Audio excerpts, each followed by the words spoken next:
अब देखो इसमें हमारा मॉक पेपर 4th में क्या कह रहा है कि सामान्य ज्ञान से रिलेटेड कुछ क्वेश्चन है। इसमें पहला क्वेश्चन है आपसे कि वैदिक काल में निम्नलिखित में से किस अनाज के लिए व्रही शब्द का प्रयोग किया जाता था। तो किस अनाज के लिए? चावल के लिए। वैदिक काल में धान के लिए व्रही शब्द का प्रयोग किया जाता था। यह जौ, माड़ा यानी उड़द, मूंग या फिर गेहूं आदि अनाजों का वर्णन अथर्ववेद में मिलता है। अन्य शब्द निम्नलिखित हैं जो यवा, उड़द, माड़ा, मूंग, मुदंग, गेहूं, गोधूम, कृषि क्रियाओं और फसलों का उपयोग वाजनेयी संहिता और अथर्ववेद में मिलता है। अब दूसरे प्रश्न में आपसे कह रहे हैं तीसरा बौद्ध परिषद किस शहर में आयोजित की गई थी। तो ये आपका जो है पाटलिपुत्र में आयोजित की गई थी, ठीक है ना। तीसरा बौद्ध संगीति 250 ईसा पूर्व पाटलिपुत्र शहर में सम्राट अशोक के संरक्षण में हुई थी। इसके अध्यक्ष मोगलीपुत्तिस थे। नेक्स्ट क्वेश्चन है आपसे 6वीं शताब्दी ईसा पूर्व के दौरान मथुरा के आसपास के जो क्षेत्र हैं वो क्षेत्र को फिल इन द ब्लैंक्स क्या कहा जाता था। तो सूरसेन, ठीक है ना। 6वीं शताब्दी के दौरान मथुरा को सूरसेन के नाम से जाना जाता था। इस महाजनपद का नाम बौद्ध ग्रंथ अगुंतर निकाय और जैन ग्रंथ भगवती सूत्र में भी जिक्र किया गया है। स्मरण रहे कि मथुरा विश्व के प्राचीनतम जीवांत शहर में से एक है। नेक्स्ट क्वेश्चन है आपसे शाहजहां के शतारूढ़ होने से पहले जहांगीर के बाद वास्तविक शासक कौन था। तो शहजादा शहरयार है, शहजादा शहरयार, ध्यान रखिएगा। शहजादा के शतारूढ़ होने से पहले तथा जहांगीर के बाद शहजादा शहरयार वास्तविक शासक था। जहांगीर की मृत्यु के समय शाहजहां राजधानी से दूर था। इस स्थिति का लाभ उठाकर जहांगीर की बेगम नूरजहां ने अपने दामाद शहरयारा को राजा बना दिया था, जिसे शाहजहां ने हटाकर गद्दी प्राप्त की थी। शहरयारा ने लगभग 2 महीने तक शासन किया। अब उसके बाद देखिए आपसे नेक्स्ट क्वेश्चन है चौथे के बाद। ओडिशा में प्रसिद्ध सूर्य मंदिर का निर्माण करवाने वाला शासक निम्नलिखित राजवंशों में से किससे संबंधित है। गंग राजवंश से संबंधित है। गंग वंश के राजा नरसिंह देव प्रथम ने अपने वंश का वर्चस्व सिद्ध करने हेतु राजसी घोषणा से कोणार्क मंदिर निर्माण का आदेश दिया। 1200 वास्तुकारों और कारीगरों के एक समूह ने अपनी सृजनात्मक प्रतिमा और ऊर्जा से परिपूर्ण कला से 12 वर्षों की अथक मेहनत से इसका निर्माण किया है। फिर नेक्स्ट क्वेश्चन आपसे कह रहे हैं 17वीं सदी में किस सिख गुरु ने दारा सिक्कों को पनाह दी थी। तो किस सिख गुरु ने दारा सिक्कों को पनाह दी थी। गुरु हर राय ने दी थी। तो 7वीं सदी में सिख गुरु हर राय द्वारा सिक्कों को पनाह दी गई थी। और दारा सिक्को शाहजहां का बड़ा पुत्र और औरंगजेब का बड़ा भाई था। दारा सिक्को मुगल सम्राट शाहजहां का सबसे बड़ा पुत्र था। शाहजहां उसे अपना उत्तराधिकारी नियुक्त करना चाहता था, लेकिन उत्तराधिकार के युद्ध में उसके भाई औरंगजेब द्वारा उसे पराजित कर उसकी हत्या करवा दी गई। नेक्स्ट क्वेश्चन आपसे कह रहे हैं 1913 से 14 में हुए ताना भगत आंदोलन के नेता कौन थे। तो कौन थे यहाँ पर। जतरा भगत थे। जतरा भगत ताना भगत आंदोलन के प्रमुख नेता थे। ताना भगत आंदोलन की शुरुआत वर्ष 1914 में बिहार में हुई थी। यह आंदोलन लगान की ऊंची दर तथा चौकीदारी कर के विरुद्ध किया गया था। जतरा भगत का जन्म वर्तमान गुमला जिला के बिशुनीपुर प्रखंड के चिंगारी गांव में 1888 में हुआ था। नेक्स्ट क्वेश्चन आपसे कह रहे हैं किस भारतीय दार्शनिक विचारक को 1893 में शिकागो में आयोजित विश्व धर्म संसद में अपने संबोधन के लिए याद किया जाता है? तो स्वामी विवेकानंद को। भारतीय दार्शनिक विचारक स्वामी विवेकानंद को वर्ष 1893 में आयोजित शिकागो धर्म सम्मेलन में अपने संबोधन के लिए याद किया जाता है। इनका बचपन का नाम नरेंद्र नाथ दत्त था। इनके गुरु का नाम श्री रामकृष्ण परमहंस था। नेक्स्ट गुरु आपका क्वेश्चन है 9th का कि बाल गंगाधर तिलक प्रकाशित केसरी समाचार पत्र किस भाषा में था? तो मराठी भाषा में था। तो बाल गंगाधर तिलक प्रकाशित केसरी समाचार पत्र मराठी भाषा में था। बाल गंगाधर तिलक एक समाज सुधारक, शिक्षक, वकील थे। वैलेंटाइन सिरोल ने बाल गंगाधर तिलक को भारतीय अशांति के पिता कहा था। बाल गंगाधर तिलक की लोकमान्य उपाधि थी। ये भारतीय राष्ट्रीय कांग्रेस के अग्रपंथी सदस्य थे। इन्होंने स्वराज मेरा जन्म सिद्ध अधिकार है का नारा दिया था। नेक्स्ट क्वेश्चन आपसे कह रहे हैं नीलगिरी पर्वत के उदाहरण हैं। तो नीलगिरी पर्वत के उदाहरण है अवशिष्ट पर्वतों। नीलगिरी पर्वत अवशिष्ट पर्वतों का ही उदाहरण है। अवशिष्ट पर्वत का निर्माण विभिन्न कारकों जैसे अपरदन, ताप व दाब आदि के कारण होता है। नीलगिरी पर्वत तमिलनाडु, कर्नाटक एवं केरल में फैलाया हुआ है। अवशिष्ट पर्वत में विंध्याचल, अरावली, सतपुड़ा, पश्चिमी घाट, पूर्वी घाट आदि आते हैं। नेक्स्ट क्वेश्चन आपसे कह रहा है गोदावरी नदी का उद्गम स्थल फिल इन द ब्लैंक्स राज्य में है। किस राज्य में है? महाराष्ट्र में है। गोदावरी नदी की उत्पत्ति महाराष्ट्र में त्र्यंबकेश्वर नामक स्थान से होती है। इसे दक्षिण गंगा के नाम से भी जाना जाता है। गोदावरी नदी दक्षिण भारत की एक प्रमुख नदी है। नेक्स्ट क्वेश्चन आपसे कह रहे हैं निम्न में से कौन सी मृदा कपास की खेती को उपयुक्त होती है? तो काली मिट्टी। ठीक है, ध्यान रखिएगा, काली मिट्टी। तो कपास की खेती के लिए काली मिट्टी सर्वाधिक उपयुक्त होती है। यह मिट्टी महाराष्ट्र में प्रचुर मात्रा में पाई जाती है। कपास की खेती खरीफ के मौसम में की जाती है। नेक्स्ट क्वेश्चन आपसे कह रहे हैं कि भारत में निम्नलिखित में से किस राज्य में रबड़ का सर्वाधिक उत्पादन होता है? तो केरल में होता है। रबड़ का सर्वाधिक उत्पादन केरल राज्य में होता है। कर्नाटक कॉफ़ी के लिए, असम चाय के उत्पादन के लिए जाने जाते हैं। नेक्स्ट क्वेश्चन आपसे है निम्नलिखित में से किसकी खेती भारत में जायद फसल के रूप में की जाती है? तो तरबूज। इस वर्ष की फसलों में तेज गर्मी और शुष्क हवाएं सहन करने की अच्छी क्षमता होती है। उत्तर भारत में ये फसलें मुख्यतः मार्च अप्रैल में बोई जाती हैं। उदाहरणतः तरबूज, ककड़ी, खीरा आदि की फसलें जायद की फसल मानी जाती हैं। नेक्स्ट क्वेश्चन देखो क्या कह रहे हैं कि एशिया के निम्न देशों में से कौन सा देश तेल पेट्रोलियम का सबसे बड़ा उत्पादक देश है? तो सऊदी अरब है आपका। तो एशिया का सबसे बड़ा पेट्रोलियम उत्पादक देश सऊदी अरब है। इसकी राजधानी रियाद है और मुद्रा सऊदी रियाल है। ओके, नेक्स्ट क्वेश्चन आपसे कह रहे हैं खाड़ी प्रवाह एक महासागरीय धारा निम्नलिखित महासागरों में से किस में होती है? तो अंध महासागर यानी अटलांटिक महासागर में होती है। अटलांटिक महासागर में उत्पन्न होने वाली धारा को खाड़ी प्रवाह ड्रिफ्ट गल्फ स्ट्रीम कहा जाता है। ये धाराएं वायु के प्रवाह से उत्पन्न होती हैं। नेक्स्ट है आपसे गैलापागोस द्वीपों का एक द्वीप समूह किसके पश्चिम में है? तो ये दक्षिण अमेरिका के में है। तो ये गैलापागोस नामक द्वीप दक्षिण अमेरिका के पश्चिम में स्थित है।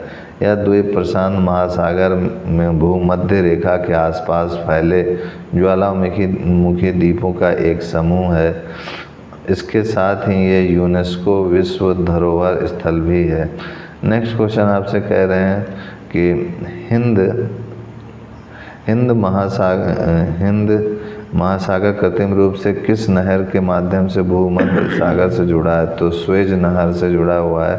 स्वेज नहर लाल सागर को भूमध्य सागर से जोड़ती है तथा मिस्र की नील नदी घाटी के निचले भाग को सिनाई प्रायद्वीप से पृथक करती है। 165 किलोमीटर लंबी इस नहर का निर्माण कार्य 1859 ईसा पूर्व में प्रारंभ किया गया था। यह नहर हिंद महासागर को भूमध्य सागर से जोड़ती है। नेक्स्ट है भूजल रिसाव के द्वारा रिचार्ज हो जाता है। कुछ स्थानों पर भूजल भौम जल स्तर के नीचे कठोर चट्टान की परतों के बीच होता है। इस जल को कहते हैं, तो इस जल को हम लोग एक्वीफर कहते हैं। एक्वीफर भूजल रिसाव के द्वारा रिचार्ज हो जाता है। कुछ स्थानों पर भूजल भौम जल स्तर के नीचे कठोर चट्टानों की परतों के बीच होता है। इस जल को एक्वीफर कहते हैं। नेक्स्ट क्वेश्चन देखो आपसे क्या कह रहा है कि भारत में वर्ष 2014 में शुरू हुआ फिल इन द ब्लैंक्स लोगों को हवा की गुणवत्ता के बारे में जानकारी देने का एक प्रभावी प्रचार प्रसार साधन है। तो राष्ट्रीय वायु गुणवत्ता सूचकांक। राष्ट्रीय वायु गुणवत्ता सूचकांक एक AQI यानी एयर क्वालिटी इंडेक्स का प्रारंभ वर्ष 2014 में किया गया था। हवा की गुणवत्ता की जानकारी देने वाला यह सूचकांक लोगों को न केवल हवा की गुणवत्ता के प्रति जागरूक करेगा बल्कि सेहत पर उसके दुष्प्रभाव की भी जानकारी देगा। नेक्स्ट क्वेश्चन है आपसे, म्यांमार में भारत का दूतावास निम्नलिखित में से किस स्थान पर है? तो ये है यांगून में है। म्यांमार में भारत का दूतावास यांगून में स्थित है। म्यांमार की राजधानी नायपियोडो है। इस देश की मुद्रा म्यांमार कहता है। तो ये हो गया आपका। नेक्स्ट क्वेश्चन है, भारत के संविधान सभा की संघ शक्ति समिति के अध्यक्ष कौन थे? तो कौन थे? जवाहरलाल नेहरू थे भाई, ये तो सभी को याद है कि नहीं? तो ये संविधान सभा की संघ शक्ति समिति के अध्यक्ष जवाहरलाल नेहरू थे और डॉक्टर राजेंद्र प्रसाद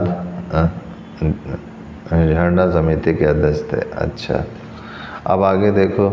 नेक्स्ट आपसे कह रहे हैं, ये तो हो गया था ना जी? चलो, ये हो गया था।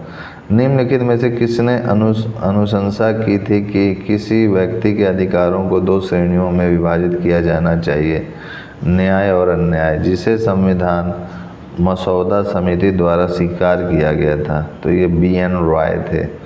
तो BN रॉय के द्वारा अनुशंसा की गई थी कि किसी व्यक्ति के अधिकारों को जो श्रेणियों से में विभाजित किया जाना चाहिए, न्याय और अन्याय, जिसे संविधान मसौदा समिति द्वारा स्वीकार किया गया। नेक्स्ट क्वेश्चन आपसे कह रहा, वर्तमान में भारतीय संविधान के कितने भाग हैं? तो कितने भाग हैं? 25 हैं। Very good. तो वर्तमान में भारतीय संविधान के कुल 25 भाग हैं। इसमें 395 अनुच्छेद व 12वें अनुसूचियाँ। भारत का संविधान 2 वर्ष 11 माह 18 दिन में लिखा गया था। ध्यान रखना, 2 वर्ष 11 माह 18 दिन में भारत का संविधान लिखा गया था। नेक्स्ट क्वेश्चन आपसे कहना है, फिल इन द ब्लैंक्स पहली महिला लोकसभा अध्यक्ष थी? तो मीरा कुमार थी पहली महिला लोकसभा अध्यक्ष, ठीक है ना। और पहली महिला राष्ट्रपति कौन थी? प्रतिभा पाटिल, कोई पूछे तो। और दूसरी, जबकि सुमित्रा महाजन दूसरी महिला लोकसभा अध्यक्ष थी। नेक्स्ट क्वेश्चन आपसे कह रहे हैं, निम्नलिखित में से कौन सा कथन सही है? तो कौन सा कथन सही है? 1947 के बाद बोर्ड का न्यायिक विंग इलाहाबाद में कार्य करता रहा, प्रशासनिक विंग को लखनऊ स्थानांतरित कर दिया गया। तो ये ए सही है।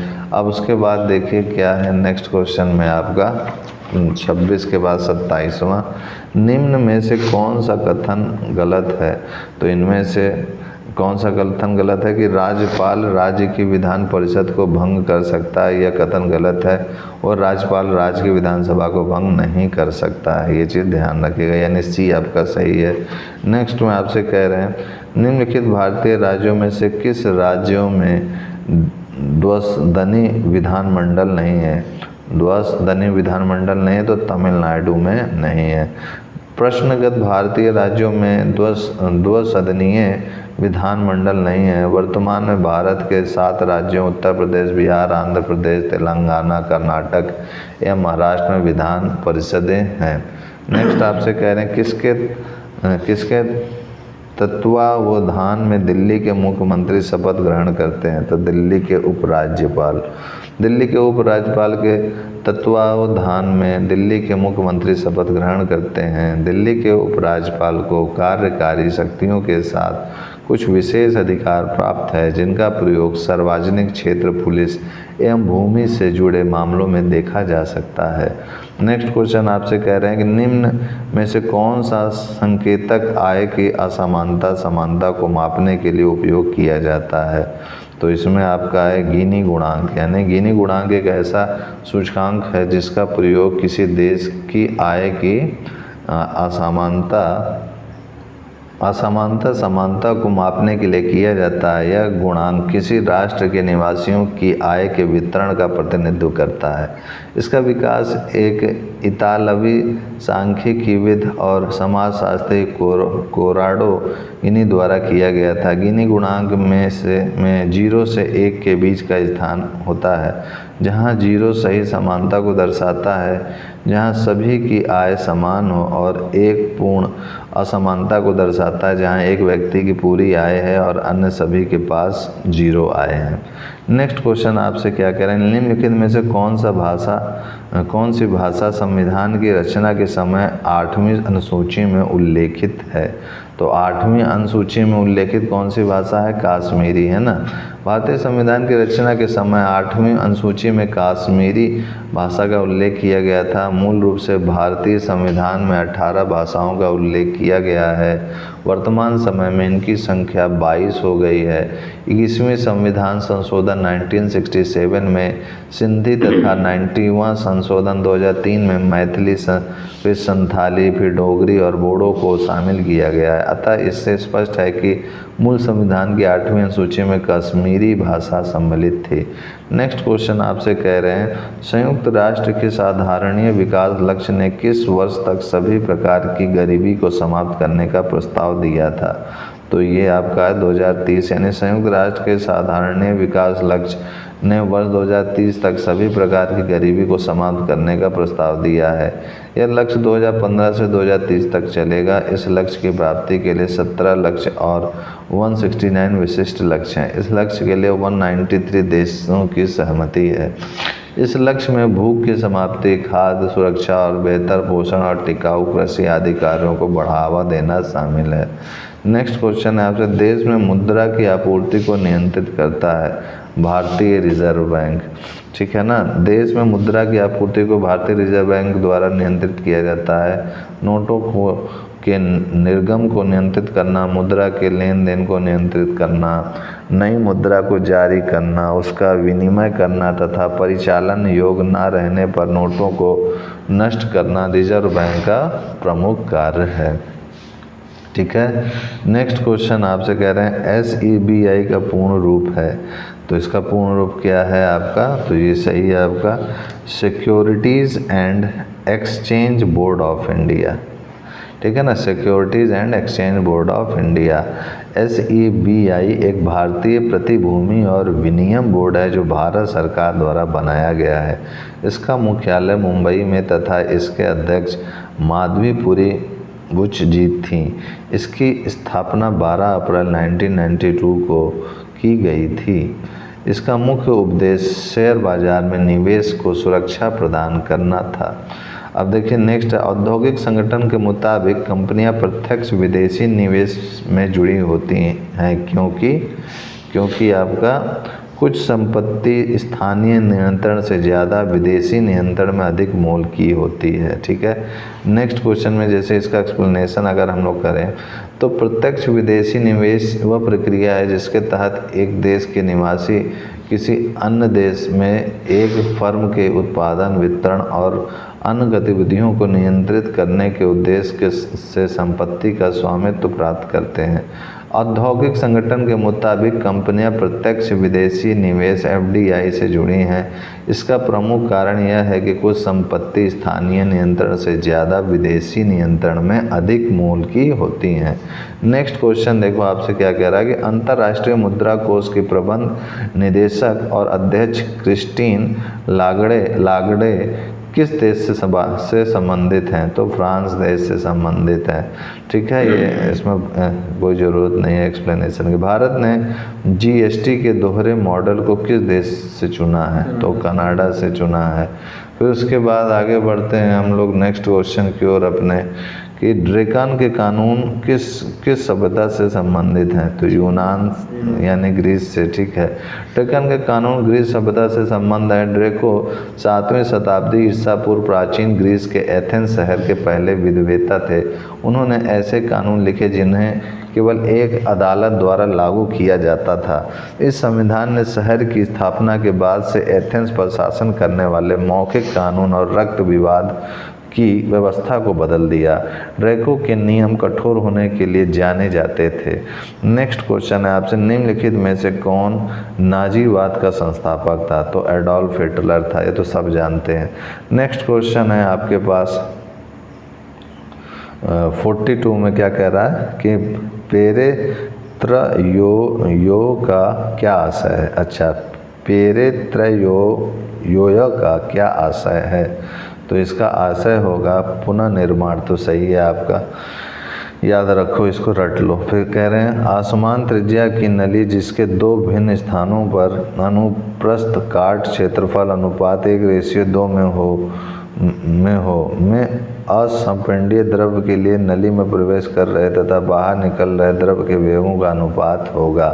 तो यहाँ पर जो है आप ये फॉर्मूला याद रखिएगा, v1/v2 = a1/a2। ठीक है, तो यहाँ पर ये क्या कह रहे हैं कि स्थानों में अनुप्रस्थ काट क्षेत्रफल अनुपात 1:2 है। ठीक है ना, तो आपसे पूछ क्या रहा है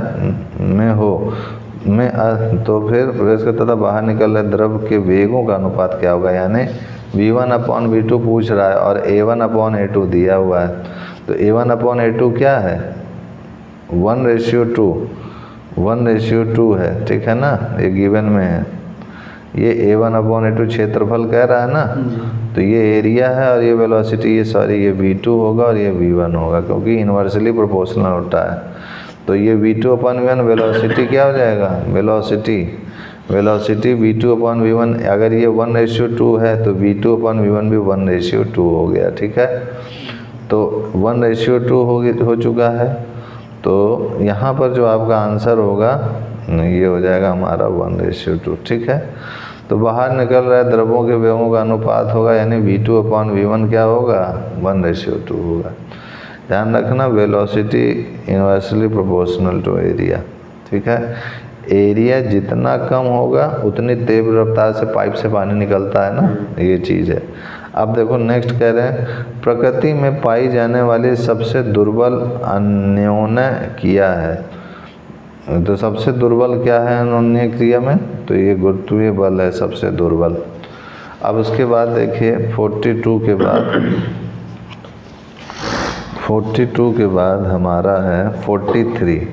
तो 43 में हमसे क्या कह रहा है, एक रफ कॉपी दीजिए, थोड़ा फिजिक्स का क्वेश्चन है। और कह रहा है जब किसी स्प्रिंग को 2 सेंटीमीटर से विस्तारित किया जाता है तो उसकी स्थिति ये पहले भी करा चुका हूँ, उसकी स्थिति ऊर्जा का नाम U है। यदि उसे 10 सेंटीमीटर से विस्तारित किया जाए तो उसकी स्थिति ऊर्जा का मान क्या होगा, ये पहले भी करा चुका हूँ। तो इसमें देखो फिर से मैं बता रहा हूँ, सबसे पहले ये आपको पोटेंशियल एनर्जी याद होना चाहिए, 12kx²। यहाँ कह रहा है कि अगर x पहले 2 सेंटीमीटर था, शुरुआत में 2 सेंटीमीटर था, ये ऐसे स्प्रिंग लगा हुआ, ये F4 से पहले 2 सेंटीमीटर खींचा गया, फिर जो है 10 सेंटीमीटर खींचा गया। ठीक है, तो यहाँ पर जब 2 सेंटीमीटर खींचा गया तो U क्या हो जाएगा, 12k 2 का स्क्वायर यानी 4, तो ये क्या हो जाएगा 2k। ठीक है, फिर उसके बाद अगर देखें कि ये क्या हो जाएगा हमारा x 10 सेंटीमीटर, तो U क्या हो जाएगा 12k x², x क्या है 10 का स्क्वायर, तो ये क्या हो जाएगा 12k × 100, तो ये हो जाएगा 50k। U हो गया हमारा। तो ये इन दोनों, इसको U' मान लेते हैं इस वाले को, तो U' / U करें तो 50k/2k, तो तो 25 यानी U dash equal to 25 U आ जाएगा। तो 25 यू आई, आपका आंसर सही होगा। तो ये पहले भी करा चुके हैं, तो ये डी वाला आंसर हो गया। ठीक है, अब देखो नेक्स्ट क्वेश्चन आपसे कह रहे हैं ये लोग कि हाँ, इस ऊपर वाले में तो कोई डाउट नहीं है ना, ये समझ में आ गया ना अच्छी तरीके से। अब देखो इस वाले में क्या कह रहे हैं कि यदि R1 व R2 क्रमशः 400 वाट व 200 वाट के दो लैंपों के तंतुओं के प्रतिरोध हैं जो कि समान वोल्टता पर कार्य करने के लिए डिज़ाइन किए गए हैं, तो फिर R1 किसके इक्वल होगा या R2 किसके इक्वल होगा, ये आपसे पूछ रहा है। तो देखो इसमें जो होता है ये होता है कि पावर जो होता है वो रेजिस्टेंस के इन्वर्सली प्रोपोर्शनल होता है। तो अगर मैं P1 अपॉन P2 करूं तो ये R2 अपॉन R1 आ जाएगा, है ना। तो R1 अपॉन R2 करूं तो क्या हो जाएगा, P2 अपॉन P1 हो जाएगा। अब इसमें देखो वैल्यू दी हुई है, R1 का है 200 और मतलब P1 वाट हो गया और P2 जो है 400 हो गया, ठीक है ना। तो ये हो जाएगा हमारा R1 अपॉन R2 की अगर बात करें तो R1 में 400 है और R2 में 200 वाट है। तो ये R2 का हो गया क्यों, और ये इसका हो गया 400, ये कैंसिल आउट कर दिए। तो रेजिस्टेंस का जो रेशियो आ गया 1:2 आ गया। तो 1:2 आपका आंसर होगा। और अगर ऐसे कहें तो R1 upon R2 equal to 1/2, तो R2 इक्वल टू 2R1, ठीक है ना, क्रॉस मल्टीप्लाई कर दिए। तो R1 equal to 2, R1 equal to R2 equal to 2R1, यानी बी ऑप्शन इसका सही होगा। नेक्स्ट क्वेश्चन देखो क्या कह रहे हैं, एक द्रव की बूंद व एक साबुन के बुलबुले की त्रिज्या समान है। यदि द्रव की बूंद में दाब आधिक्य का मान P1 व साबुन के बुलबुले में दाब आधिक्य का मान P2 हो, तो ये पहले भी हम करा चुके हैं आपको। कि समझो कि एक जो है साबुन का बुलबुला है और एक जो है पानी का बुलबुला है, द्रव की बूंद, ठीक है ना। तो इसका जो है प्रेशर जो होगा P1 वो 4S अपॉन R होता है, एक्सटर्नल प्रेशर जो लगता है। इसमें जो एक्सटर्नल प्रेशर लगेगा वो जो होगा P2 यानी 2S अपॉन R। इन दोनों को डिवाइड कर दो। ये P से क्या है, प्रेशर है, S से क्या है, सरफेस टेंशन है, ठीक है ना, और R क्या है, रेडियस है बबल्स का। तो इनको डिवाइड अगर करोगे तो P1 अपॉन P2 क्या हो जाएगा, 4S upon R into 2S upon R। ये R गया, ये S गया और यहाँ से 2 आ गया। तो ये देखो P1 इक्वल टू क्या हो गया, 2 टाइम्स ऑफ P2। ओके जी, यही आंसर हो गया। अब देखो नेक्स्ट क्वेश्चन में क्या कह रहा है, दाब बढ़ाने पर बर्फ का गलनांक, दाब बढ़ाने पर बर्फ का गलनांक क्या हो जाएगा, घट जाएगा। ओके, क्या होगा, घट जाएगा। बर्फ पर दाब बढ़ाने से उसका गलनांक घट जाएगा। एक ऐसा ताप जिस पर ठोस पिघल कर द्रव में बदल जाता है उसे उसका गलनांक कहते हैं। बर्फ का गलनांक वायुमंडलीय दाब पर 0 डिग्री सेल्सियस होता है। बर्फ इस ताप पर जल में परिवर्तित होने लगती है, ठीक है। नेक्स्ट क्वेश्चन आपसे क्या कह रहे हैं, ऑक्सीजन गैस के लिए मोलर विशिष्ट ऊष्माओं का अनुपात है जिसमें कंपन विद्या नहीं हो।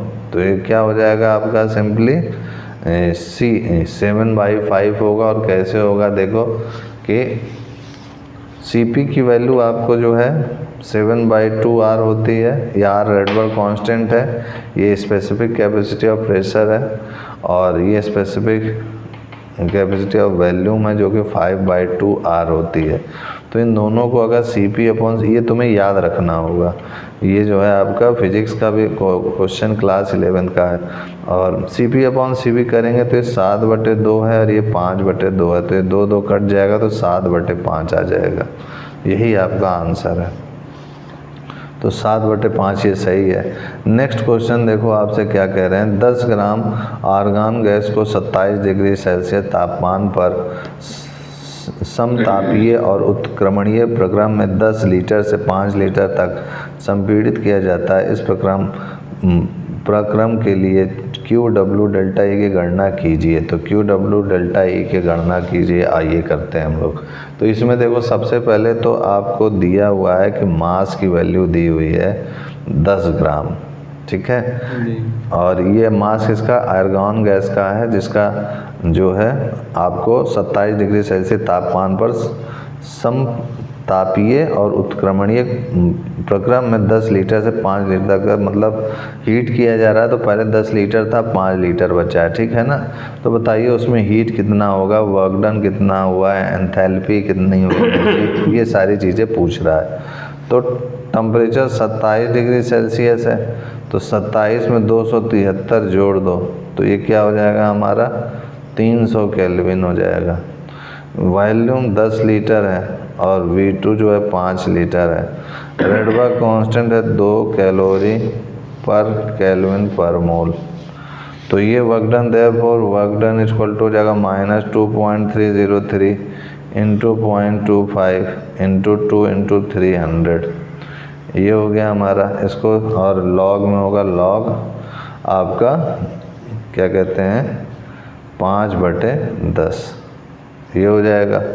तो इसको याद रखना, ये फार्मूला है W इक्वल टू -2.303। और फिर ये जिनके जो जो डाटा थे हमने रख दिए, तो हमारा नेट ये वैल्यू आ गया। अब इसको कैलकुलेट करेंगे तो ये आंसर में हमको देगा, वर्क डन हो जाएगा हमारा कैलकुलेट करने पर 103.635 कैलोरी। जब इसको मल्टीप्लाई करोगे और सॉल्व करोगे तो जब W आ गया तो Q हमारा क्या होगा, इंटरनल एनर्जी की अगर हम बात करें तो ये हो जाएगा हमारा, ये डेल्टा U ये 0 दिया हुआ है, क्यों, क्योंकि एंथैल्पी जो है स्थिर है, तो H जो है 0 है, स्थिर तापमान के लिए H 0 है। तो Q हो जाएगा हमारा U माइनस W। ये फर्स्ट प्रिंसिपल ऑफ थर्मोडायनेमिक्स से लिखा गया है, फर्स्ट प्रिंसिपल ऑफ थर्मोडायनेमिक्स। तो Q इक्वल टू हो जाएगा 0 माइनस W, तो ये हो जाएगा Q equal to minus W। तो जितना W आया था तो Q में उसके आगे माइनस लगा दोगे तो आंसर हो जाएगा, यानी -103.635 हो जाएगा। तो अब आंसर मिला लेते हैं इसमें। सबसे पहले आपके इसमें आंसर में क्या मैच करेगा कि -103.635 है और +103.635 है। Q W और डेल्टा ई और ई जो है आपका 0 है, यानी सी ऑप्शन सही है। देखो निम्न में से कौन सा धातु हाइड्रोक्साइड सबसे कम क्षारीय है। तो कौन सा जो सबसे कम क्षारीय है, MgOH whole twice. Next question आपसे कहा किस उत्पाद के लिए हॉलमार्क का उपयोग होता है। तो भाई किस उत्पाद के लिए हॉलमार्क का यूज होता है, ज्वेलरी के लिए। पहले भी पूछा गया है, रिपीटेड है ये क्वेश्चन। अब देखिए नेक्स्ट क्वेश्चन आपसे क्या कह रहे हैं कि निम्नलिखित अधातु तत्व में धात्विक चमक होती है। तो किसकी चमक होती है धातु तत्वों में, तो ये आपकी आयोडीन की। संपीड़ित प्राकृतिक गैस कौन सी गैस होती है। तो संपीड़ित प्राकृतिक गैस कौन सी गैस होती है, मीथेन होती है, ठीक है। अब आगे बढ़ते हैं हम लोग नेक्स्ट क्वेश्चन की ओर। तो KMnO4 के मोलों की संख्या जो अम्लीय विलयन में फेरस ऑक्जेलेट की 1 मोल के साथ पूर्ण रूप से क्रिया करने के लिए आवश्यक होती है, तो वह होती है आपकी 3/5। इनको एकदम रट लो, ठीक है ना, एकदम फिट कर लो दिमाग में। नेक्स्ट क्वेश्चन आपसे कह रहे हैं नॉन स्टिक खाना बनाने के बर्तन पर किस चीज़ का लेप होता है। तो किस चीज़ का लेप होता है आपका, टेफ्लॉन का होता है। ये पहले भी रिपीट हुए हैं क्वेश्चन, पहले तुम इनको पढ़ चुके हो। भारत का पहला चंद्र अभियान चंद्रयान 1 किस स्थान में लॉन्च किया गया था। तो ये कुछ याद आ रहा है, श्रीहरिकोटा में लॉन्च किया गया था। अब उसके बाद देखिए 56वें में क्या कह रहा है कि निम्नलिखित में से कौन सा प्राणी स्तनधारी नहीं है। तो कौन सा नहीं है स्तनधारी, छिपकली नहीं है।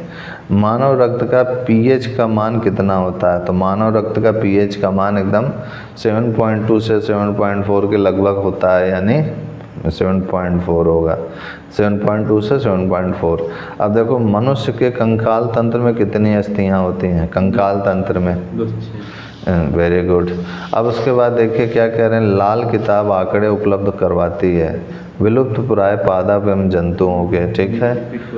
हाँ रिपीट क्वेश्चन होता है। अब उसके बाद देखो डीएनए की खोज किसने की है? तो डीएनए की खोज किसने की है? James Watson and Francis Craig Geiger medal Johansson, या फिर उपयुक्त में से कोई नहीं? तो उपयुक्त में से कोई नहीं की है। हाँ, अब देखो आगे क्या आपसे कह रहे हैं कि मूली एक रूपांतरित जड़ है। ठीक है, मूली एक रूपांतरित क्या है? जड़ है। और नेक्स्ट क्वेश्चन आपसे क्या कह रहे हैं कि एफ्ला विष का उत्पादन होता है। एफ्ला विष का उत्पादन कवक द्वारा होता है। ठीक है, ध्यान रखिएगा। एफ्ला टॉक्सिन, एफ्ला विष विभिन्न जहरीले कार्सिनोजेंस और उत्परिवर्तनीय है जो कुछ मोल्डी विशेष रूप से एस्पिरिगल्स या प्रजातियों द्वारा निर्मित होते हैं। इनका एफ्ला कण का उत्पादन कवक द्वारा होता है। नेक्स्ट क्वेश्चन आपसे क्या कह रहे हैं 63 में, फिल इन द ब्लैंक्स के सदस्य को सामान्यतः हरी शैवाल कहते हैं। तो हरी शैवाल किसको कहते हैं? ब्रायोफाइट्स को कहते हैं, ब्रायोफाइट्स को, या फिर एक बार फिर से देख लेते हैं, रोडीफाइट्स को, या फिर क्लोरोफाइट्स को, या फिर फियोफाइट्स को। तो किसको कहते हैं चंद्रभूषण जी? क्या आपको इसमें कुछ आइडिया है? तो इसका आंसर जो होगा वो बी वाला होगा, क्लोरोफाइट्स को बोलते हैं। नेक्स्ट क्वेश्चन कह रहे हैं भारत के निम्नलिखित में से किस पूर्व प्रधानमंत्री द्वारा डिस्कवरी ऑफ इंडिया पुस्तक लिखी गई थी? तो ये तो सभी जानते हैं ना, आंख मूंद करके मार दो।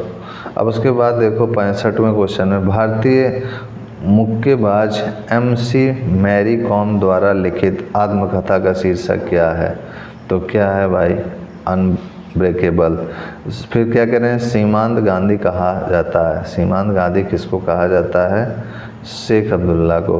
फिर कह रहे हैं भूस्वामी रजिस्ट्रेशन फीस किस अधिनियम के अंतर्गत भूमि के बिक्री, दान या भोग बंधक द्वारा अंतःकरण की दशा में की जाती है?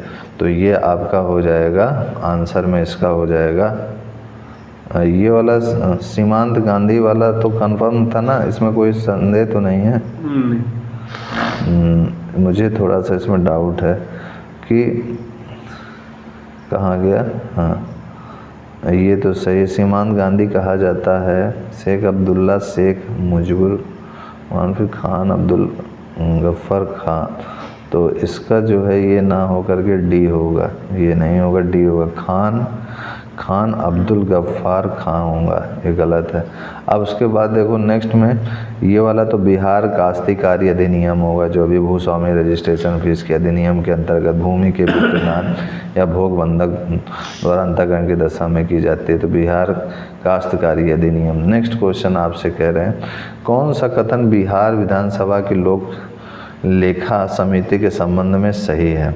तो कौन सा संबंध में सही है? कोई भी मंत्री इसका सदस्य नहीं हो सकता। ठीक है, ये सही है, हाँ रिपीटेड है। फिर आपसे कह रहे हैं 1 ओम बराबर, तो 1 ओम बराबर रिक्त स्थान की पूर्ति करें तो 1 एम्पियर।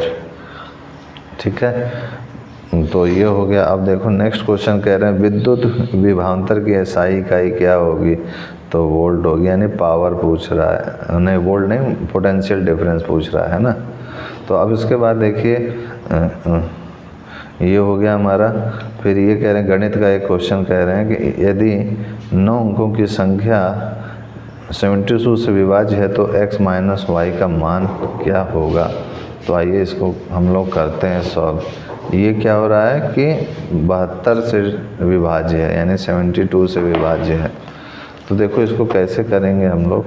तो हमें पता है कि जो चीज़ 72 से डिवाइड होगी वो 8 से भी होगी और 9 से भी होगी। और इसमें जो कह रहा है आपसे क्वेश्चन में कि 785x, फिर कह रहा है 3678y है। तो यहाँ पर x और y का मान पूछ रहा है ना, क्या होगा? तो यहाँ पर जो है देखो, जो 7 से भी डिवाइड हो रहा है और 8 से भी डिवाइड हो रहा है। तो अगर मैं इसको कहूँ कि यदि कोई संख्या 72 से विभाज्य है तो वह 8 और 9 से भी विभाज्य होती है। अब 8 के विभाज्य नियम से, मतलब 8 का जो नियम है उसके अनुसार 78y 8 से विभाज्य होने यदि y का मान 4 होगा। तो अगर ये y का मान 4 होगा तो ये आराम से डिवाइड हो जाएगी। ठीक है ना। तो आपका यहाँ पर अगर ये चीज़ 8 से डिवाइड होगी तो यहाँ क्या होना चाहिए? y की जगह पे 4 हो जाए। तो ये 8 से डिवाइड हो जाएगी पूरी संख्या। तो यानी यहाँ पर क्या हो गया, सिंपली y की वैल्यू 4 आ गई। अब उसके बाद ये x क्या होगा, तो ये 9 से भी पूरा डिवाइड हो रहा है, तो इन सब का सम कर दो। 7 + 8 + 5 + x + 6 3 + 6 + 7 + 8 + y। तो ये जो है इन सब का अगर सम करोगे, ठीक है, और इक्वल टू 0 के इक्वल कर दो अगर, तो अगर इनका सम करते हो या 0 के इक्वल ना भी करो, केवल पेयरिंग कर लो, तो 1 2 7 8 7 15 5 20 23 29 29 8 क्या होगा, 29 8 37 हो जाएगा। हाँ, फिर उसके बाद ये प्लस y। हाँ, तो कहीं कुछ छूट तो नहीं रहा हमारा। 8 7 15 5 20 20 के बाद ये 9 है 29 29 और 7, हाँ 7 छूट रहा है, 29 36 36 8 44 हो गया, 44 हो गया। तो ये हमारा 44 और y तो 4 था, तो 48 हो गया, तो 48 + x हो गया। तो यहाँ पर x की वैल्यू क्या रख दें कि ये जो है हमारा डिवाइड हो जाए 9 से, x की वैल्यू क्या रख दी जाए, तो 9 6 या 54 होता है, तो x की वैल्यू अगर 6 रख दी जाए तो ये 54 हो जाएगा। 54 9 से डिवाइड हो जाएगा ना, तो यानी y की वैल्यू 4, x की वैल्यू 6, तो यही आंसर हो जाएगा। ये चीज़ ध्यान रखना। तो देखो डिविजिबिलिटी टेस्ट तुमको पूरी पता होनी चाहिए ऐसे क्वेश्चन को करने के लिए। पूछ क्या रहा है, x - y, तो x हमारा क्या है 6 है, y है 4, तो 6 - 4 2 हो जाएगा। डिविजिबिलिटी टेस्ट जो है 2 4 5 6 ऐसे लेके पूरा 20 तक ये पता होना चाहिए। अब देखो नेक्स्ट क्वेश्चन में आपसे क्या कह रहे हैं कि निम्नलिखित में से किसका वर्गमूल एक परिमेय संख्या है। एक परिमेय संख्या है यानी 2361.96 का अगर निकालोगे वर्गमूल यानी स्क्वायर रूट अगर निकालते हो तो ये क्या आएगा, ये आएगा हमारा इसका 48.6 आएगा। तो ये वर्गमूल एक परिमेय संख्या है यानी एकदम परफेक्ट स्क्वायर रूट बन रहा है, ठीक है। तो ये हो जाएगा आंसर परफेक्ट स्क्वायर रूट, मतलब 48.6 को 48.6 से मल्टीप्लाई करोगे तो यही आएगा, ठीक है ना। अब देखो इसमें क्या कह रहे हैं कि निम्नलिखित वेन आरेख पर विचार कीजिए जहाँ x y z 3 समुच्चय है। मान लीजिए कि z में अवयवों की संख्या nz से निर्दिष्ट किया जाता है जो कि 90 के बराबर है। यदि y और z में अवयवों की संख्या 4:5 के अनुपात में है तो b का मान क्या होगा। अच्छा, b का मान आपसे केवल पूछ रहा है। तो यहाँ पर देखो सिंपली इसको करते हैं हम लोग नेक्स्ट पेज से। तो यहाँ पर ny यानी element of y upon element of z आपको दिया हुआ 4/5। अब अगर फिगर देखें y का तो y में क्या हो रहा है, क्या क्या जुड़ रहा है, 16 18 17 b। तो 16 18 17 b और z में क्या क्या जोड़ रहा है, ये z है 12 18 17 c, ठीक है। और z का मान तो डायरेक्ट दिया भी हुआ है 90, तो लिखने की ज़रूरत है नहीं, यहाँ 90 लिख देते हैं। तो 4/5। अब इसको सॉल्व करोगे तो b का मान निकाल लोगे ना, तो इनको जोड़ोगे तो कितना आएगा 51 + b गुणे 5 और ये 9 4 जा 36 हो गया, ठीक है ना। अब इसको अच्छा सॉल्व भी करेंगे अगर तो कितना हो जाएगा 7, हाँ बोलो 7 2 72 हो जाएगा, 72 हो जाएगा। तो b का मान हो गया 52 - 51, तो 21 हो गया। यही आंसर हो गया। समझ पाए बात को। तो ये इस टाइप का क्वेश्चन है, ये तुम्हें फिगर से ही देख करके ये हल होने वाला है। अब देखो इसमें क्या कह रहे हैं, 2/x² - √x की पावर 10 द्विपदीय प्रसरण में x रहित पद किसके बराबर होगा, मतलब इंडिपेंडेंट ऑफ x पूछ रहा है। यानी यहाँ पर भी वही बायनॉमियल थ्योरम लगा के हम लोग करेंगे। तो यहाँ पर देखो TR+1 का फार्मूला NCR x की पावर n - r y की पावर r है। तो यहाँ पर अगर हम लोग देखें तो t और r+1 हमें निकालना है। तो यहाँ पर हमको दिया हुआ ये 2/x² और n की वैल्यू दी हुई है पावर 10। तो ये 2/x², ये NCR को 10CR ऐसे लिख देते हैं, 2/x² की पावर 10 - r और y की पावर r यानी -1 और x की पावर 1/2 की पावर r। ये समझ में आया? अब इसको अगर देखें तो 10CR 2 10 - r और x ये ऊपर ले जाएं अगर तो ये हो जाएगा x -2 10 - r। ये समझ में आ रहा? ये इसके साथ आएगा, माइनस में ऊपर पहुंच जाएगा, फिर इधर -1 की पावर r और इधर ये हो जाएगा x की पावर r/2। ठीक है, अब ये पावर और ये पावर क्या हो जाएंगे, जुड़ जाएंगे। तो ये तो हमारा NCR है, यानी 10CR 2 की पावर 10 - r और ये हो जाएगा 2 की पावर -20 प्लस 2r और इधर से ये ऐड होगा प्लस r/2, ये -1 की पावर r हो जाएगा 10CR, फिर हो जाएगा 2 10 - r हो जाएगा 2 और ये क्या है हमारा r/2। तो एलसीएम भी लेंगे, इसको पूरे को 0 के इक्वल कर दो, इनको वैसे ही बने रहने दो, 2r प्लस r/2 -1 की पावर r। इनको पूरा इंडिपेंडेंट ऑफ हमें x करना है, सॉरी ये x है, देखो ये x में जोड़ रहा हूँ, ये x लिख रहा हूँ। और तुम थोड़ा भी दिमाग नहीं लगाते हो कि यहाँ सर जो है ये x की जगह 2 लिख रहे हैं तो टोकें सर को, बोलें कुछ नहीं, दिमाग कुछ अपना नहीं लगा रहे हो। 2r प्लस r/2 = 0, यानी हमें क्या करना है, इंडिपेंडेंट ऑफ x। तो इंडिपेंडेंट ऑफ x कब होगा, जब इसकी पावर 0 होगी, तभी तो x पर निर्भर नहीं करेगा। अब इसको करेंगे सॉल्व, तो ये 20 इधर आ जाएगा, ये हो जाएगा 2 जो 4 और r 5r/2 = 20। तो ये 5r = क्या हो गया 40, तो यार तो r क्या हो जाएगा 5 8 जा, यानी r की वैल्यू 8 आएगी, यही आंसर हो गया। तो देखो 8 है क्या, कोई ऑप्शन कोई नहीं है, किसका इसका? इसमें कोई नहीं है। अच्छा कुछ और भी पूछ रहा है क्या? अच्छा ठीक है, समझ गए। इसमें आगे कह रहा है आपसे कि TR+1 निकालिए क्या होगा। तो R+1, R की जगह क्या हो गया 8 हो गया है, तो 8+1 अब यहाँ पे वैल्यू रख दो इसकी जगह पे। तो x वाले को पावर छोड़ दिया जाए तो बाकी जो बच रहा है उसको लिख लो, यानी 10C8 R की जगह पे 8 और ये 2 की पावर 10 - 8 और ये -1 की पावर r है, तो r की वैल्यू 8। ठीक है ना, बाकी x का हमें नहीं देखना है क्योंकि इंडिपेंडेंट ऑफ x हो गया। तो इसको सॉल्व करोगे 10 factorial 10 - 8 factorial, sorry 8 factorial 10 - 8 2 factorial, 2 की पावर 2 और ये -1 की पावर 8 तो 1 ही होगी। ये समझ में आया? ये कैसे लिखे, समझ में आया?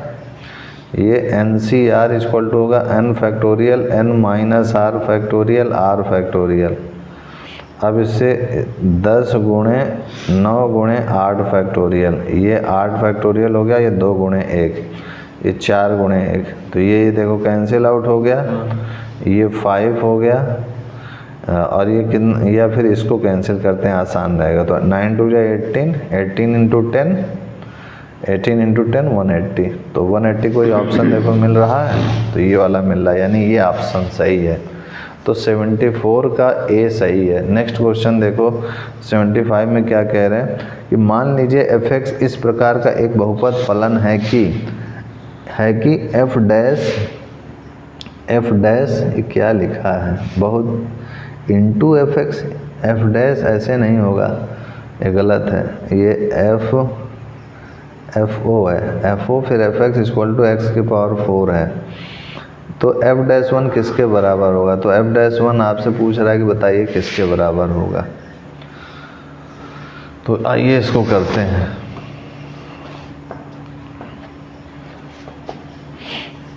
यहाँ पर आपको FO और f(x) x की पावर 4 दिया हुआ है और नेक्स्ट में आपसे कह रहा है f'1। यहाँ पर ये जो FO है वो जो है आपका x² के इक्वल है, ध्यान रखिएगा। तो यहाँ पर FO आपको x² के इक्वल दिया हुआ है, ये अलग चीज़ें हैं। तो यहाँ पर जो है ये आपको गिवन में है कि F O into F X X की पावर 4 है, तो एफ एक्स क्या हो जाएगा, एक्स की पावर 4 बाई एफ ओ, तो एक्स की पावर 4 बाई एक्स स्क्वायर, तो ये हो जाएगा एक्स स्क्वायर, एफ एक्स की वैल्यू एक्स स्क्वायर, तो एफ डैश एक्स क्या हो जाएगा 2x, डिफ्रेंशिएट करेंगे तो एक्स स्क्वायर की वैल्यू 2x हो जाएगी, तो x की जगह 1 रख दीजिए, तो 2 इंटू 1 ये 2 हो जाएगा, यही हमारा आंसर हो जाएगा। तो एफ डैश 1 आपका 2 हो जाएगा। नेक्स्ट क्वेश्चन में देखिए क्या कह रहे हैं, निम्नलिखित में से कौन सा का वर्गमूल है जहाँ a, b जो है एलिमेंट ऑफ r है। तो यहाँ पर जो है 2a plus 2a square root में a square plus b square है, तो इसको सॉल्व करते हैं। स्क्वायर रूट पूछ रहा है कुल मिला करके, 2a plus 2 root a square plus b square है, तो इसको हम लोग क्या लिख सकते हो आराम से कि इसको वर्गमूल में अगर देखें तो a plus iota b plus a minus iota b, और ये ब्रैकेट क्लोज कर दिया प्लस 2, और फिर रूट में देखो a प्लस आयोटा b और a माइनस आयोटा b, तो ये क्या हो गया फार्मूला, ये वही वाला फार्मूला, इसको इस टाइप से लिखेंगे तो ये यही चीज़ आएगी। कैसे आएगी, ये a square plus b square हो जाएगा, इसको सॉल्व करोगे तो ये a square plus b square हो जाएगा, आयोटा का स्क्वायर -1 होता है, माइनस माइनस प्लस हो जाएगा, तो इसको मैंने इस टाइप से लिख दिया, इधर देखो ध्यान से, और ये 2a हो जाएगा, a 2a हो जाएगा, और i b क्या हो जाएगा, कट जाएगा, तो 2a ही तो रहेगा ये, तो इसको मैंने इस टाइप से लिख दिया और इसको मैंने इस टाइप से लिख दिया, ठीक है, और कुछ खास नहीं किया है। अब इसके बाद ये देखो ये क्या बन रहा है, root a plus iota b का, इसको होल स्क्वायर भी इसको लिख सकते हैं, और इसको root a minus iota b का होल स्क्वायर लिख सकते हैं, और बाकी इसको 2ab यानी 2a plus iota b into a minus iota b ऐसे लिख सकते हैं। अब ये क्या हो जाएगा हमारा, ये हो जाएगा हमारा root a plus iota b और plus root a minus iota b का होल स्क्वायर हो गया। तो इसका स्क्वायर रूट करोगे, स्क्वायर रूट इसका हमने किया अगर ऐसे, तो क्या आएगा इसका स्क्वायर रूट, इसका स्क्वायर रूट क्या आएगा बेटा,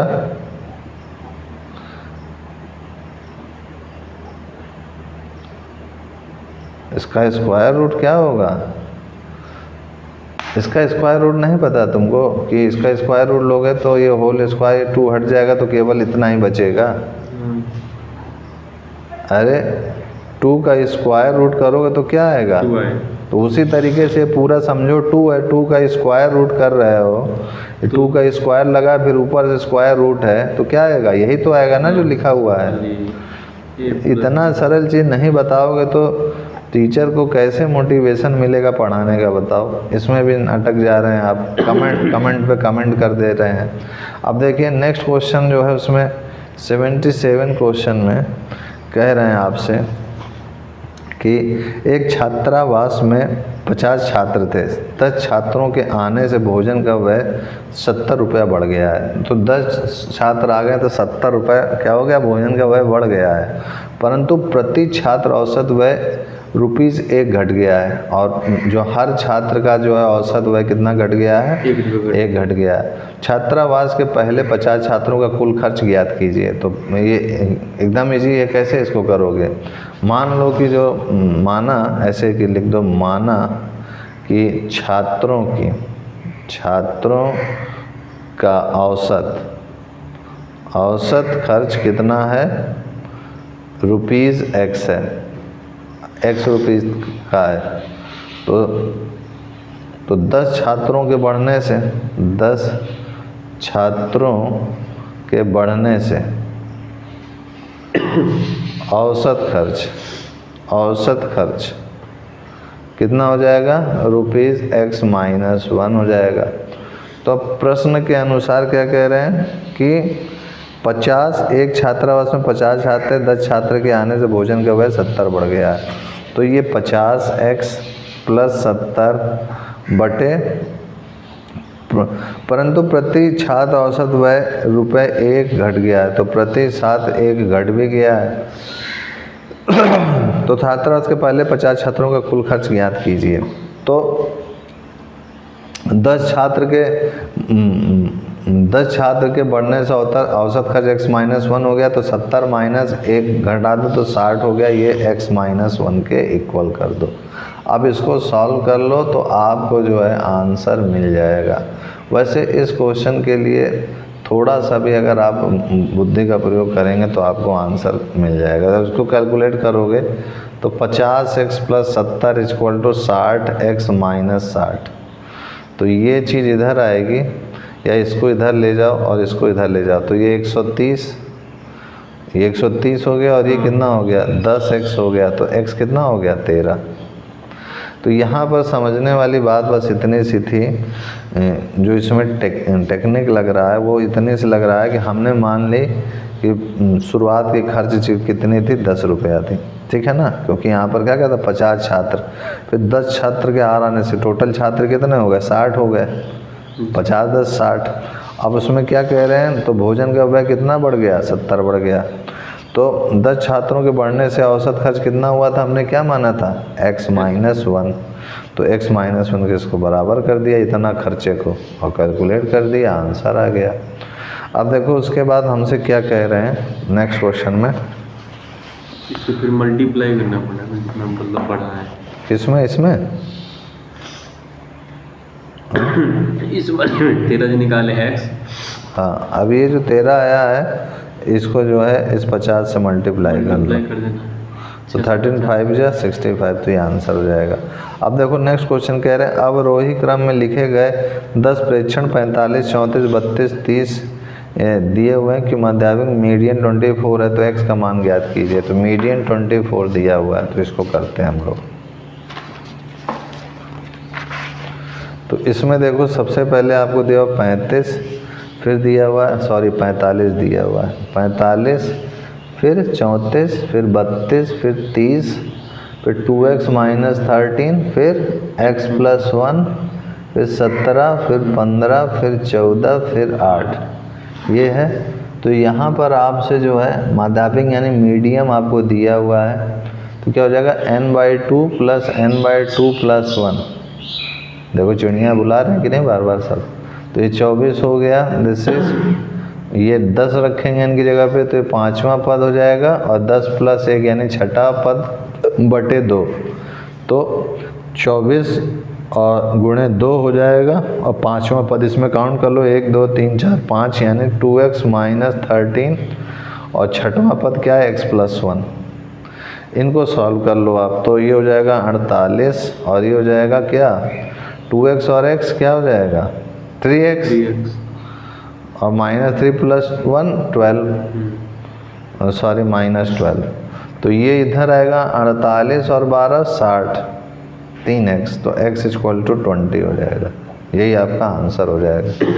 नेक्स्ट क्वेश्चन देखो आपसे क्या कह रहे हैं, 78 के बाद इसका तो 12 हो गया ना, नहीं सॉरी 20 होगा।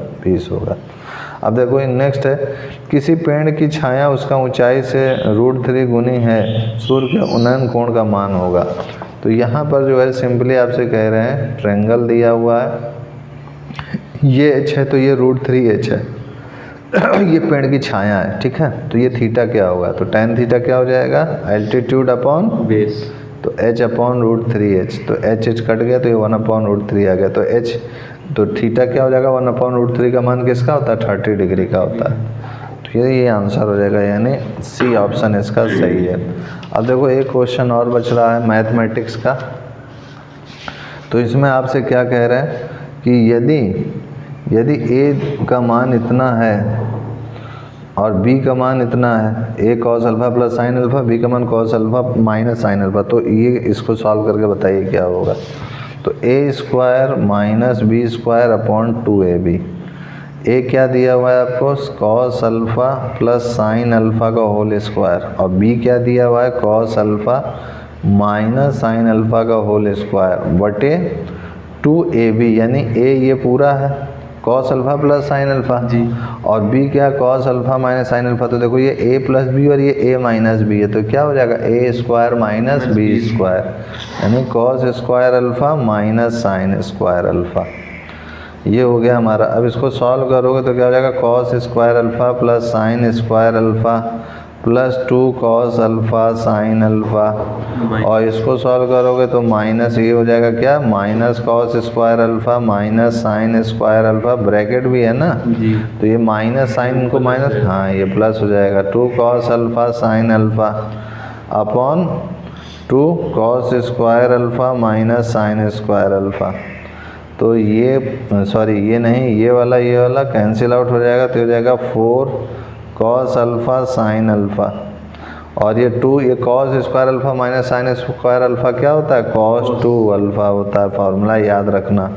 अब यहाँ से ये 2 को विभाजित कर दिया 2 sine alpha cos alpha upon 2 cos 2 alpha, तो ये 2 से ये 2 गया, और 2 साइन अल्फ़ा cos अल्फ़ा क्या होता है, साइन 2 अल्फ़ा होता है अपॉन cos 2 अल्फ़ा, तो sine 2 alpha upon cos 2 alpha क्या होगा, tan 2 अल्फ़ा, तो tan 2 अल्फ़ा कोई है, तो डी ऑप्शन इसका सही होना चाहिए, तो ये डी आंसर इसका सही होगा। नेक्स्ट क्वेश्चन में देखो, अब हिंदी वाले सेक्शन में हम लोग आ गए, कह रहे हैं गोरी सुबह सेज पर मुख पर डारे केस, यह किस प्रसिद्ध कथन है, अमीर खुसरो का है, सही है आपका। नेक्स्ट क्वेश्चन में आते हैं हम लोग, नेक्स्ट क्वेश्चन में आते हैं कि करबला के रचनाकार कौन है, तो प्रेमचंद्र है, एकदम सही है। ज्ञान राशि के संचित कोश का नाम साहित्य है, यह किसकी प्रसिद्ध युक्ति है, तो महावीर प्रसाद द्विवेदी की है, एकदम सही है। नेक्स्ट क्वेश्चन में आपसे कह रहे हैं हिंदी की ज्ञानपीठ पुरस्कार प्राप्त सर्वप्रथम कृति कौन सी है, तो चिदम्बरा की है। फिर उसके बाद नेक्स्ट क्वेश्चन कह रहे हैं एक भारतीय आत्मा के नाम से कविता की रचना किसने की, तो माखन लाल चतुर्वेदी ने की, ये भी सही है। कह रहे हैं दुख ही जीवन की कथा रही, क्या कहूँ आज जो कहीं नहीं, यह किसकी प्रसिद्ध युक्ति है, तो ये निराला की प्रसिद्ध युक्ति है, एकदम सही है। कह रहे हैं मोह को कहाँ ढूंढे बंदे मैं तो तेरे पास में, यह युक्ति किस संत कवि की है, तो कबीर की है, ये भी सही है। मैं रथ का टूटा हुआ पहिया हूँ लेकिन मुझे फेंको मत, यह युक्ति किस रचनाकार की है, तो ये धर्मवीर भारती की है। फिर ठीक है, नेक्स्ट क्वेश्चन आपसे क्या कह रहे हैं कि हरडेबाइन किसकी हरडेबानी किसकी रचना है, तो ये किसकी रचना है, आपकी ये वाला होगा दादू दयाल की है।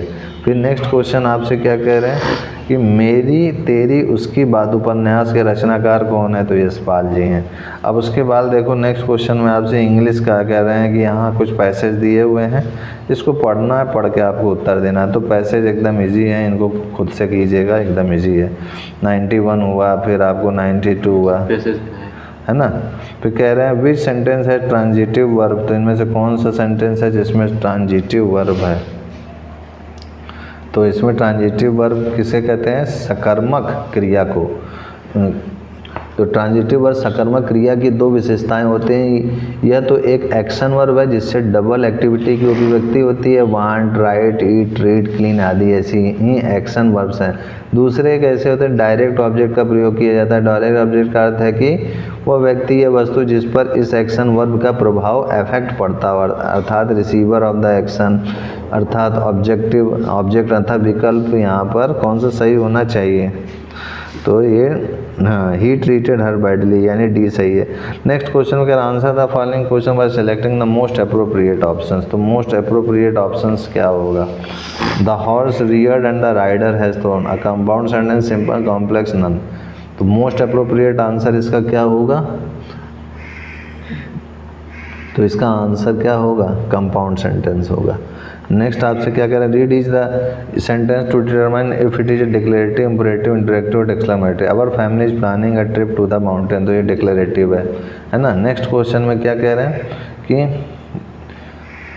इनडायरेक्ट नरेशन में करना, I said to my servant make haste, तो ये आपका हो जाएगा I ordered my servant to make heist.